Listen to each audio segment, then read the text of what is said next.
Hey, welcome into A Cup of Hoops, Season 2, Episode 9, sponsored by at Synergy. Synergy is amazing. Lyndon, we've been utilizing the heck out of it lately. And this is A Cup of Hoops, where you're going to get 3 takes, 2 voices, 1 cup of hoops. Obviously, you see at Gasso Lyndon on instead of at Gasso Blue. So who knows where this show is going to take us. Lyndon's very worthy, and he actually drew up the skeleton for this episode, which you'll probably like more. Let's just be real. But before we jump into some of that stuff, let's get a word from our sponsor, Synergy. As an evaluator, Synergy makes things easy. Their tools are game-changing for basketball at every level. With an open-source system, player filtering, and access to accurate stats, Synergy provides the insights to help us excel at our jobs. Most NBA teams and college programs trust Synergy for video streaming and data-based analysis, and it's now available to high school programs. If you're serious about the game, Synergy Sports has you covered. Thanks to Synergy for powering A Cup of Hoops. High school coaches, I can't reiterate more. It would be so awesome if we had the whole state on there and we could just go there anytime to watch games. And we understand it's not about us, but you often tell us to watch your team. So making that super simple would be great. A little bit of housekeeping. The Gasso Fast Break will drop on Friday. Will be our refresh of the 26 rankings. Next week, we're going to have the 27 rankings. So get on board while it's hot. Next Gen is March 2nd, 2025. Tyler Relf's coming. We're getting a lot of signups right now. It's fun to see. And then our event schedule has released 12 events, 5 cities in 1 state. Let's get it. And then, Lyndon, you got a new show coming out. I'm kind of putting you on the spot here. I'm not going to force you to say the name that's been floating around our office. But why don't you give us a little bit of what it's going to be about? And, Michael has Acting Bad, me and Blue kind of do A Cup of Hoops. And what's going to be your thing, man? Yeah, we're going to start this during the playoffs. It's basically going to be a region by region breakdown, somewhere between Sports Center, that kind of thing, where we're going to hit scores, analysis, all that type of thing, and then continue on with that into the grassroots season.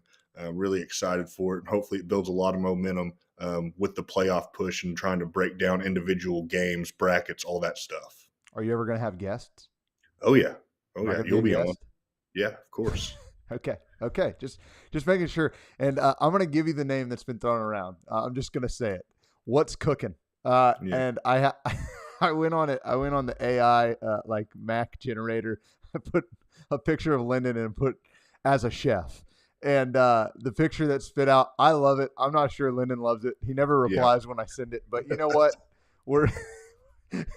It's going to come out and it's going to be great. So if you like what's cooking, send something Lyndon's way, and it's going to be a really good show. Lyndon does a fantastic job covering the state of Texas, and we all kind of do it in our own unique way. And I'm really excited to see how Lyndon paints that picture. But let's get into some topics. I said 3 topics. They're going to be long topics. This is going to be a really fun episode. It's going to go a lot longer than the 10 to 15 minutes Blue and I usually do, and that's because we're not having a GassoCast this weekend. But let's jump in here. You and I are both former coaches. What are some aspects, that you factor in when we have rankings discussions? And hold on, before you answer, we're going to set this up next week. We're going to have a roundtable with Michael and Blue and kind of give you some of our process in ranking. So if you're ever curious about that, make sure you're tuned into the GassoCast. But the question here, as former coaches, what aspects are you looking for with players? What's important? What's not important? How do you factor all this stuff? Yeah, and for me, it's something that you have to look at, and it's the entire body of work that a prospect has put together. You've heard, if you're a player watching this, you've heard it from coaches before. If you plan to play college basketball, you're going to hear it again by the time your career's through. It's not about what the highs or the lows are. It's where the middle is, where the true median, what they can expect you to do consistently and what they can trust you to do at a high level. They don't need just the highlights from your 25 plus, 30 plus point games. They want to see, what's going on when the shot isn't falling. What's going on when you're being game planned for? When you're struggling. Whenever how does your body language react? Are you still vocal? on the defensive end when things aren't happening for you, what you want on the offensive end. There's a lot in this, and I feel like we do a great job at Gasso, where we actually, the four of us and plus Tim, we dive into the film, and it's not just, oh, this kid had this really cool dunk, he must be a top 50 player in the state. We try to see all of it. And with that being said, it's something that I, as a coach, like, if I'm game planning for my team, for us to win, we have to shoot 50+% from three every single game. I'm not going to win very many games as a coach. I need guys who are going to, be able to be trusted, be able to be consistent, and be repeatable on what they can do at a high level. And, for me, a kid that we were just talking about in the 2026 rankings that's done that a ton this season is Antoine Allmutter from Parish Episcopal. I mean, you know exactly what you're going to get from him, game in, game out. You can trust him on both ends to make the right decision. The production's repeatable. It's replicatable. He's locking down the best player on the other team, and he's going and getting his, and he's rebounding and assisting and everything else on the offensive end. And then, he's got the body of work that I'm talking about, where he's, they won a state championship last year. He was playing crazy minutes as a freshman. He's doing it again and making big waves this year. He's got the complete body of work, and that's why he's getting a bump in our upcoming 2026 rankings dropping this Friday. Love it, man. I agree with you on so many of those points. I also think we do a really good job of seeing in both grassroots season and high school season. And on the other page of that, if I feel like I'm not comfortable with a guy, I'll tell you, hey, you need to go watch his most recent. It literally happened yesterday. I was like, I think he's this. Lyndon, will you go take another look and tell me what you think? And you and I specifically, I feel like we bounce ideas off each other all the time with that. So seeing in multiple different facets of summer team, high school team, and then also getting second and third and fourth opinions. We're trying to see everybody as much as we can. We're trying to at least have two people see you on both different, sides of the coin with summer season and your high school season. So it's a tall order, but it's really fun. And then to the Antoine Allmutter point, another thing that he does that kind of adds to this, he adds something. You know what I'm saying? Yeah. Every quarter you feel like, okay, he's improved his 3-point shooting. Okay. Man, his lateral speed's gotten faster, just like you can see it with a lot of these guys, and Antoine was a great pick. But I'm going to remind everybody the question before I jump back into it, but it's like from coaches' perspectives, what aspects are most important when we're factoring in these rankings? And so when I'm at a game, and this is genuinely the truth, I try and pay attention during the timeouts. I try and put my phone down. I try and watch subs. I try and watch everything in between going on. And my strength as a coach was in prep. I would watch tons of film, and my goal was to know everything that was coming. So I had a good understanding of execution, so both offensively and defensively. So there are a ton of prospects that I've bumped up or dinged based on their execution. Like I can see just from reps, I can see plays that are supposed to be happening where somebody doesn't execute, and I know who it is. And they usually get yanked or something along those lines. And if there's something happening consistently in the negative, it's going to take a toll on me, because when a coach asks hey, this is what we're doing. When I talk to a college coach, I'm always like, hey, what are you trying to do on offense? What are you trying to do on defense? Let me help try and tailor fit the players that I'm recommending. And so I'm looking for this stuff. And if, a lot of the guys that I work with on the college level, they want executors. And if you can't execute, that is something that's, very scary for me when I'm pushing for a kid. And I won't lie, because my credibility is on the line there. So it can go either way. It can bump you in a lot, and it can bump you in both directions, ultimately. And a 27 that comes to mind is David Ballarain from Hallsville. He has all the physical that's clearly there. He can jump. He's strong. He's athletic. He has great hands.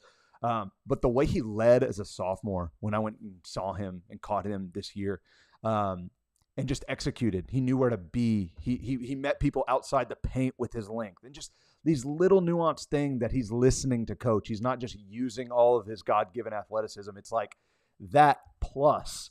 So, I'm not going to be surprised if I'm the highest on him by far in our Gasso group, because that is some nuance, and that's the piece that I'm going to bring, where I'm just like, hey, I really care about this. So I know long-winded. I don't know if you have any takes from that, or any thoughts from that?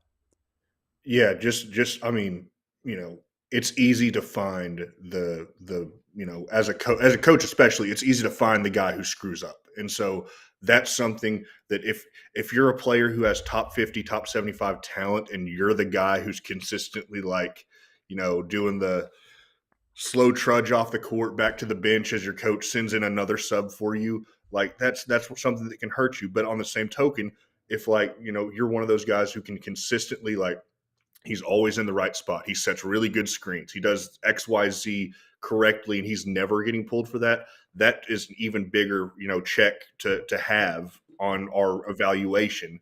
And David Ballerain, I think he's going to be you and me are going to have him very, very high when we go sit down and actually do that ranking Yeah, because he does a lot of those things very well. I can't wait till Thursday. It's going to be a war in our office. Where it's going to be a lot.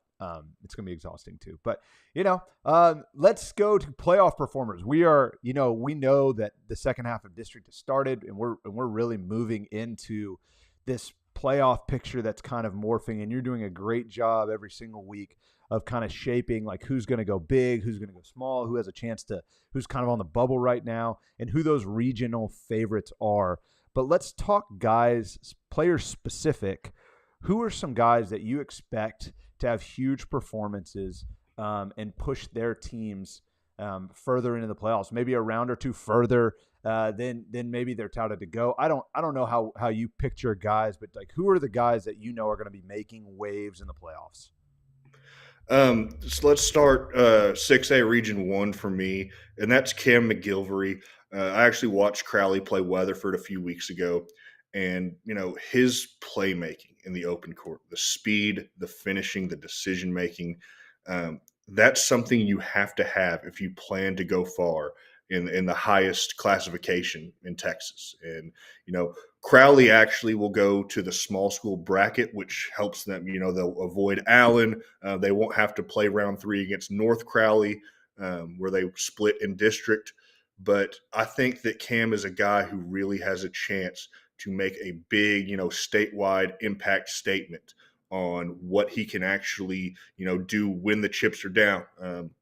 Last year in the playoffs, they got bounced around early from what they thought they were going to do, and I'm sure that put a chip on his shoulder. And I'm expecting a lot of big things for them, as they're probably one of the favorites to advance from 6A Region 1 in the small school bracket as things stand right now. Cool. Why don't you keep going so we can keep the order of the regions? You take Sure. 6A Region 2. Yeah, and then another guy who I think is he's just been so solid this season, and he's one guy that I've advocated for nonstop since he popped on the scene. That's Desmion Jones from Lancaster. He's been there. They won a state title in 5A last year. They get moved up to 6A and into the toughest district in the state, and I don't hesitate at all when I say that, considering the talent that's in. I believe that's 11-6A. But they're one of those, like, this team is built for gritty playoff wins, and with the size they have inside with Pearson and Reed, they need somebody who's pulling the strings, and Desmion more often than not has been that guy for them, and I trust him to get things done. And they're right up there with the contenders and what will end up being 6A D2 in the statewide discussion for who's going to bring that championship home. Love it. I'm going to go 6A Region 3. And, Atascocita, I know they're not right now. I don't think we have them as the top in the power rankings as the top 6A Region 3 team. But when Jalen Finner's healthy, like he is right now, with getting Jakai Cantave back, man, I want to make this about Finner, though. He's so tough. He's a tone setter. He's productive. He's everything that it just embodies a winner. And I expect Jalen Finner to not go down quietly. Like, if you're going to have to drag that guy off the court to beat them in 6A Region 3. And, Finner has just proved it time and time again that he's just built for it. And I think he is the biggest. I was going back and forth in my head today of like who the biggest impact player in 6A Region 3 is, and I think I just landed on Finner. And it's tight, but I landed on Finner because I saw, when he was down, I saw the impact that it left, the hole the Jalen Finner size hole that it left in Atascocita. And that really sealed the deal for me. So I think he is going to have to be monstrous, and I think he's going to be. My 6A Region 4, how could it not be Kingston Flemings? I mean, it's just, and I'm not going to try and say more. Y'all know what he can do.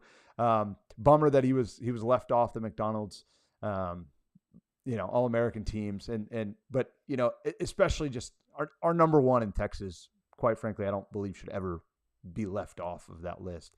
And I'm just going to be advocating for the state there. It is too talented, too deep, too everything, and to dig and claw and scrape your way up to the top and not get that game, it's a real bummer. But Kingston's got a lot to play for. He's put on the biggest stages for years, and this year I think it's time to collect for Kingston.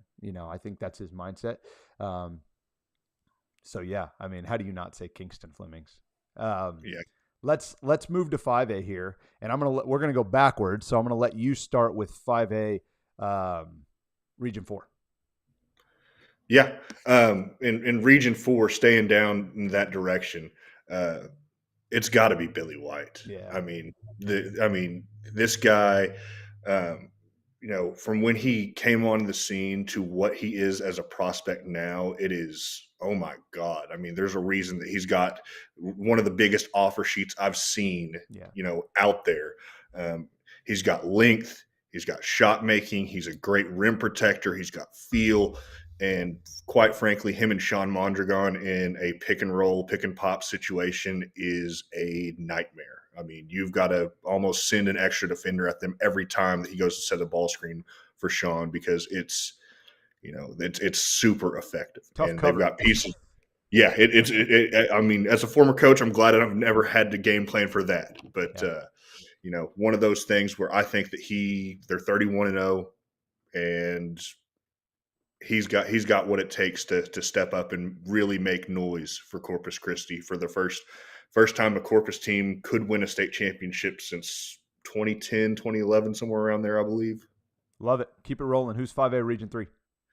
And in Region 3, I've talked about him a lot, but Elijah Garrett is just the complete winner, gamer, competitor. And Beaumont Westbrook, there's a reason that they've lost, one game all season, I believe. And they're just, they keep winning. They grind out wins. They beat Beaumont United by 2. They beat Barbers Hill. They beat. That was a tough week, man. Yeah, it's crazy how competitive PA Memorial's in that district. They've got so many tough teams in that district. And there's nothing that prepares you for a long playoff run better than a competitive district. And he brings it game in, game out. I'm excited to see what he can do in the playoffs. Yeah. 5A Region 2, JoJo McIver, Colleen Ellison. He's got this great just feel and table setter mentality until it's time to strike. And you see it in the NBA playoffs very clearly. And I don't want to liken the high school playoffs to the NBA playoffs because they're series and all that stuff. But there's this process of evolution of, as you get older, understanding how to win and understanding what it takes. And JoJo's actually been on the biggest stages as a sophomore, as a junior. And now, what's going to happen as a senior. And, you just have a guy with the experience to go with it, who plays the right brand of ball with a really tough team with a lot of good pieces around him. He knows how to get everybody involved, but when it's time, JoJo's got to go take his this year, and I think he's very, very capable. And I love that kid. 5A Region 1, I'm going to go with Trent Bowers, Birdville. This team is, I think they're 25-2, something like that. They're rolling right now, and Trent has been on an absolute tear, been as productive as anyone this season. I think he has something along the lines of like 48, 42, 86 splits, like something crazy. And he's leading a really confident Birdville team who controls their own destiny in a tough district and is going to have every opportunity to make a run in 5A Region 1. So these guys have been putting on all season. We expect them to keep putting on in the playoffs. And it's really, really fun. let's move to our last segment here. Sleeper teams. Who are the teams nobody's strong? Somebody's talking about them somewhere, but who are the teams that are not being talked about as much as they should be heading into the playoffs? Could possibly make a dangerous run. Let's start 5A Region 1, Lyndon. Yeah, I actually watched them last night, and that's Amarillo. They lost some pieces off of their team that went to the state semis last year, and let's not forget in that game, if they could make a 3-pointer, then they're probably the defending state champions at this point, because it was just one of those nights where the lid was on the rim from wherever they shot it from. They got good looks and just couldn't hit anything. But they've got some new talent. Jax Richards, one of those guys who really impressed, going to be, up there in our 2027s when we get down to that meeting.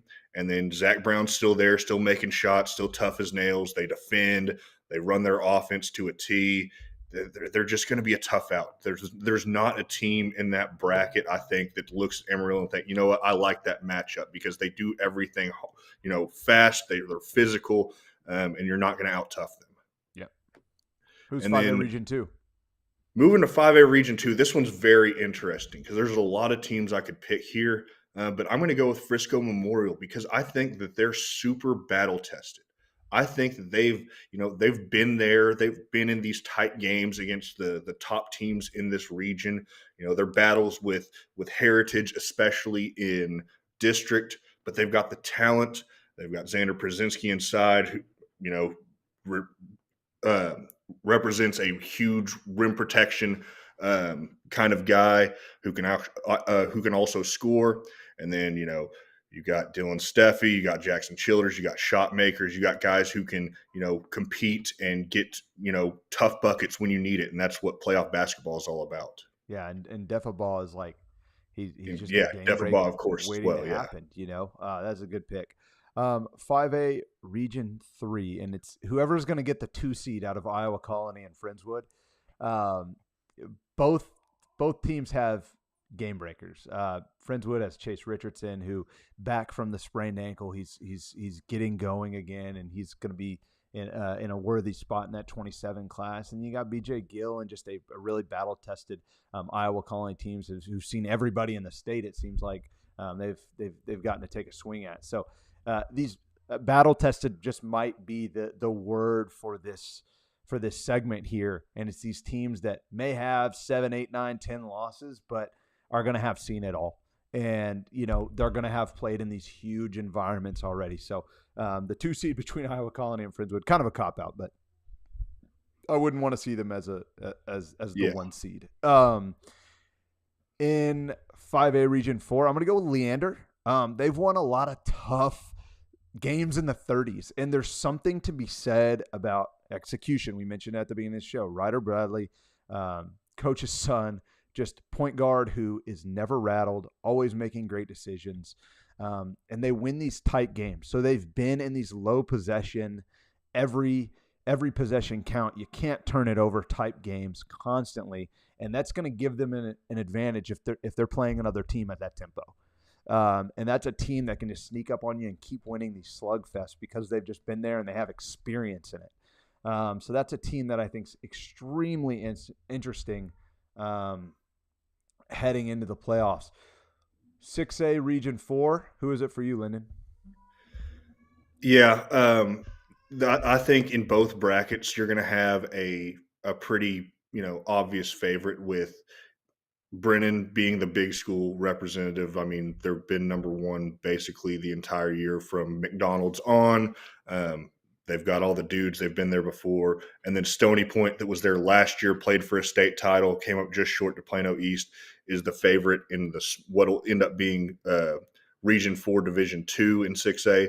But Austin Westlake is a team that I just don't think that you can forget about.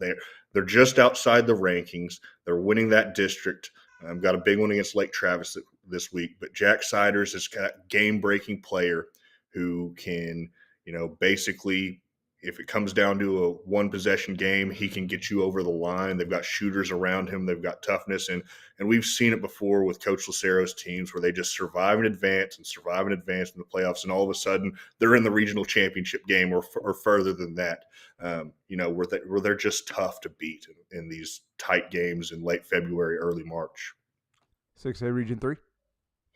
And a team that's, they seem to always get stronger as the year goes on, and that's Katy Seven Lakes. Just watched them last week, beat Jordan in that mess of a district that they have going on right now, where there's 5 or 6 teams competing for those playoff spots. But Seven Lakes has the talent. They've got 2 2027s who, are very much, on our focus, on our radar, and they've got just a lot of supporting pieces who are going to make your life very, very difficult. Last year they ended Fort Bend Clement's undefeated season in the 3rd round. They're always in the regional tournament, it seems like, and I just trust them to go on one of these runs where not a lot of people have been talking about them and in terms of like a true contender this year, but they're getting a lot better as the season's gone on. Yeah, and I'm going to go back to the District of Death. And I'm going to say DeSoto, and I know that they've had their ups and downs. Don't get me wrong. I understand what's going on in their district. They're 4-4. They're like on the verge of maybe not getting in. I think they end up ultimately will get in, but this is sleepers. So this is a true sleeper, and I think they have the talent when things come together. We've seen it play out on the high end of everything going right. And this is just a team that, like, if it comes together, breaks right, you're not going to want to face. There's just so much talent on the other side. And when Cam Paul's got it going, man, look out. And then 6A Region 1, they had to go and steal a huge one from Denton Geyer last week to kind of kill this segment for me. But Flower Mound Marcus, Jaden Ramnanan, game breaker. Luke Susko, he's back. He's healthy. I think he put up a 20 and 15 in his first game back. The guy's a killer. And they're very well coached. They know how to play. And Flower Mound Marcus is dangerous. Just a well-positioned, executed team with game breaker size and rebounding. Like, you don't want it. You just don't want it. So if this episode really got you going for the playoffs, man, you need to subscribe to the Gas Up Fast Break, and you need to tune into Lyndon's show, What's Cooking, or maybe he told me he's still coming up with names, but yeah, and you make sure you're following us, because we are trying to throw together tons of content like this.